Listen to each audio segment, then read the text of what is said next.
Hello everyone, and welcome to another episode of Big Bear Makes. I'm certainly glad you could join us.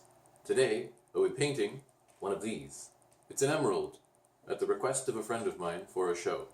So, I invite you to grab your favorite paintbrush, your favorite paints, and come and join us for some fun with painting. For this project, you will need the following. A green paint, I am using leaf green from Crafter's Acrylic by Deco Art. A yellow paint, I am using Bright Yellow by the same. Some white, I am using white. And some African violet, or just purple. That's what I am using. Don't use black, because that will make things far too dark. This is the emerald that we will be working from as a reference material today. Notice the very simple color palette and large blocks of solid color. This is going to make our lives much easier and let us keep whatever hair we have left. To begin, what I did was I drew a picture of the emerald that I wanted to do.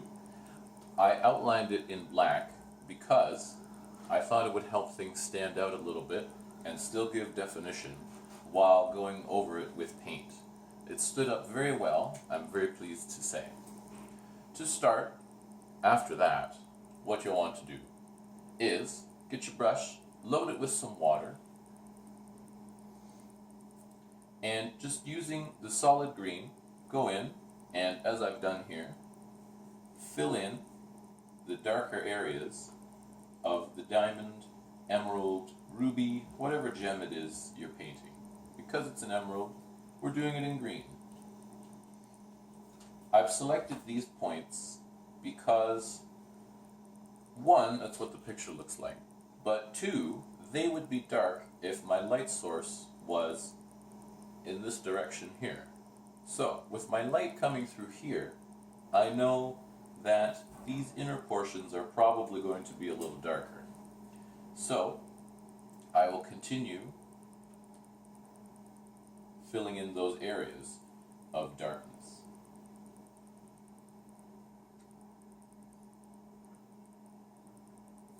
Don't worry if your paint goes a little over the lines. That's okay. We're laying down base coats right now. Just the very bottom layer. We're going to have more paint go on as we continue.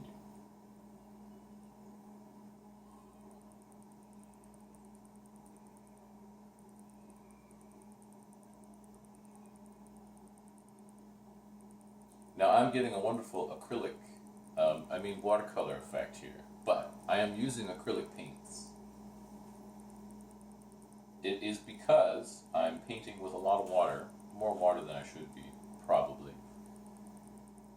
And because I am painting on Bristol board as well, which really soaks the water up. If you're painting on something else, just go with it and see what you get.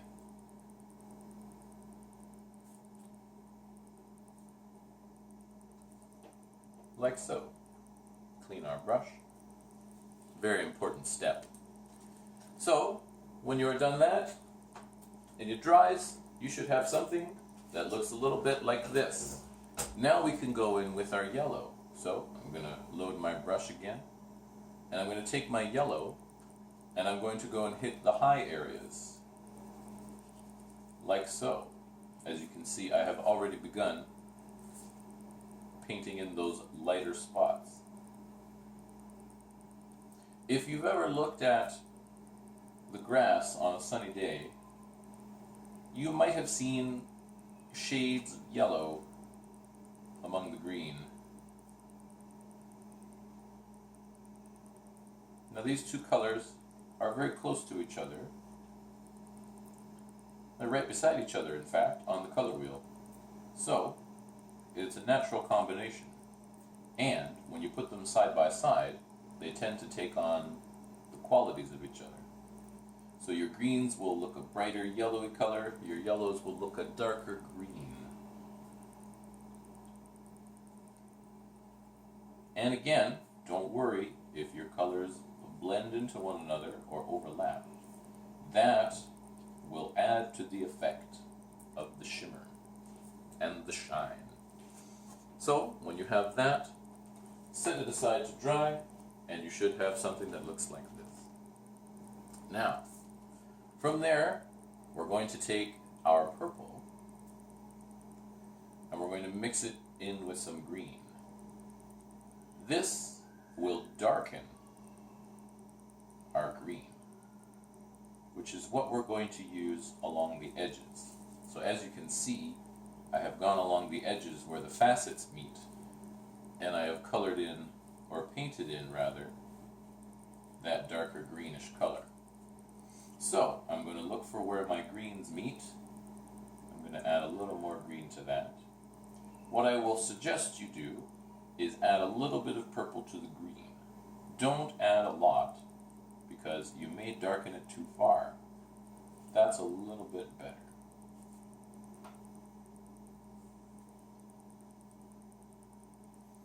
For this part, you'll want to make very small, very fine and precise brush strokes. You don't want to make something too thick, because it will overpower the bottom layer that you've already put on. Now, of course, you are probably making a much larger emerald, so you'll have a little more room to work with.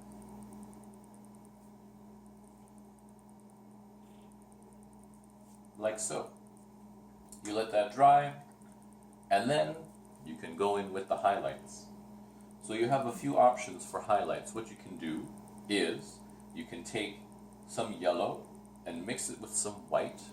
Not too much white though. You don't want to use too much white, it will wash everything out. So you take some yellow and you get some white and you mix them together, and you can go along the edges of the yellow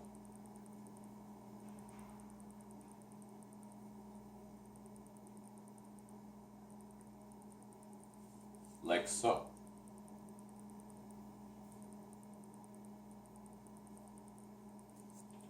Where the yellow meets the yellow,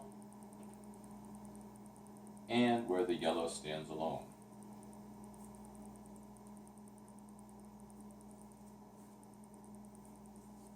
Like so. What you can also do, you can mix a little green in there, just a little bit, not a lot, and you can also go over the green. But be very selective. Don't go over the dark parts, just go over some of the base parts.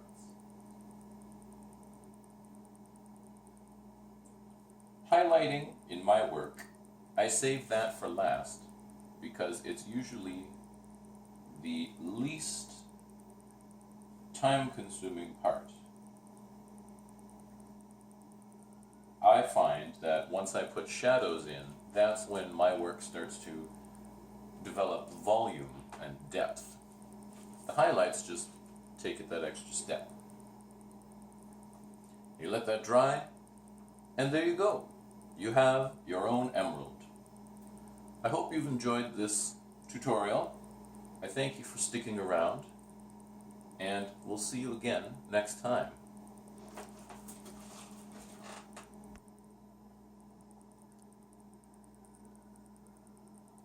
How's that for shooting all on one file? That's amazing.